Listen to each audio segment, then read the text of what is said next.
Grand Teacher relate les histoires de la finance. Dans le monde obscur et imprévisible du trading de matières premières, rares sont ceux qui réussissent à dompter les marchés. Mais parmi eux, une figure se détache, aussi silencieuse qu'invincible. John Arnold. Un nom qui résonne comme un mystère, un énigme, un homme qui, en quelques années seulement, est devenu l'un des traders les plus riches de la planète. Mais comment un employé discret de la célèbre entreprise Enron a-t-il fait pour accumuler des milliards en pariant sur le gaz naturel, une matière première si volatile que même les experts n'osent la toucher sans hésitation? Revenons au début. Nous sommes à Dallas, au Texas, dans les années 1990. Un jeune homme au regard perçant et à l'esprit affûté travaille dans l'ombre des titans de l'énergie. John Arnold, diplômé d'économie de l'université Vanderbilt, commence sa carrière chez Enron, l'une des plus grandes sociétés d'énergie du monde à l'époque. Je ne suis pas ici pour jouer, je suis ici pour comprendre, pour décoder le marché. Et c'est ce qu'il a fait. Dans les couloirs d'Enron, alors que l'entreprise s'enfonce lentement dans le scandale, Arnold se distingue par ses paris audacieux. Il est recruté dans la division gaz naturel, un secteur connu pour sa volatilité. Mais là où d'autres voient de l'incertitude, Arnold voit des opportunités. Il apprend rapidement à exploiter les inefficiences du marché, pariant sur la volatilité du gaz naturel, anticipant les hausses et les baisses avec une précision quasi chirurgicale. En 2001, alors que la tempête Enron éclate et que l'entreprise s'effondre sous le poids de ses fraudes, Arnold, lui, reste calme, imperturbable. Lors de la faillite d'Enron, alors que des milliers de traders et d'employés se retrouvent au chômage, Arnold, lui, sort indemne. En fait, il fait plus que survivre.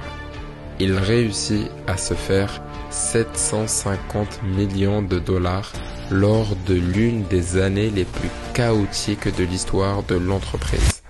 Mais ce n'était que le début.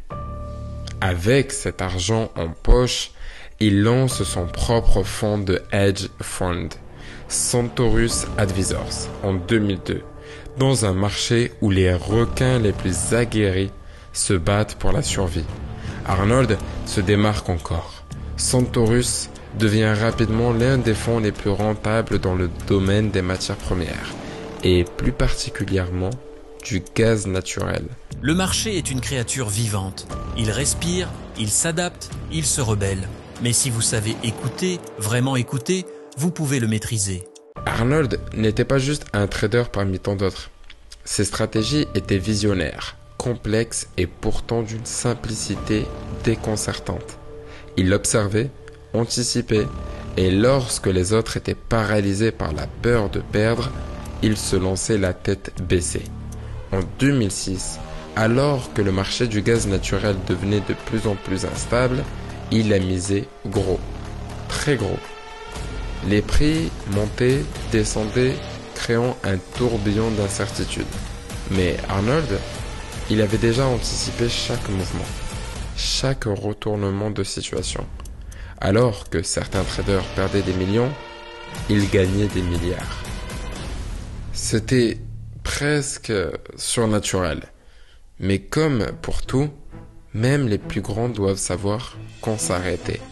En 2012, à seulement 38 ans, après avoir ramassé une fortune estimée à plus de 3 milliards de dollars, John Arnold a pris une décision inattendue. Il a quitté le monde du trading. Il est temps, j'ai assez pris. Maintenant, il est temps de donner. C'est à ce moment que John Arnold s'est tourné vers la philanthropie. Avec sa femme Laura, il a créé la Laura and John Arnold Foundation. Ce qui le motivait désormais n'était plus de faire des milliards, mais de transformer la société. Il a investi dans des causes complexes, la justice pénale, la réforme des retraites, la recherche scientifique, sa quête était désormais d'avoir un impact durable, loin des salles de marché. Aujourd'hui, John Arnold reste une figure énigmatique.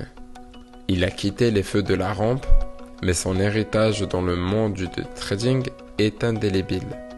Un homme qui, dans un monde où règne la volatilité, a su garder son calme, anticiper l'imprévisible et transformer cette vision en fortune.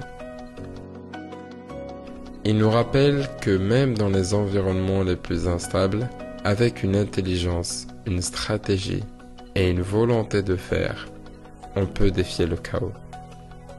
John Arnold, l'homme qui a dompté le marché du gaz naturel et qui, au sommet de sa gloire, a su s'arrêter pour redonner.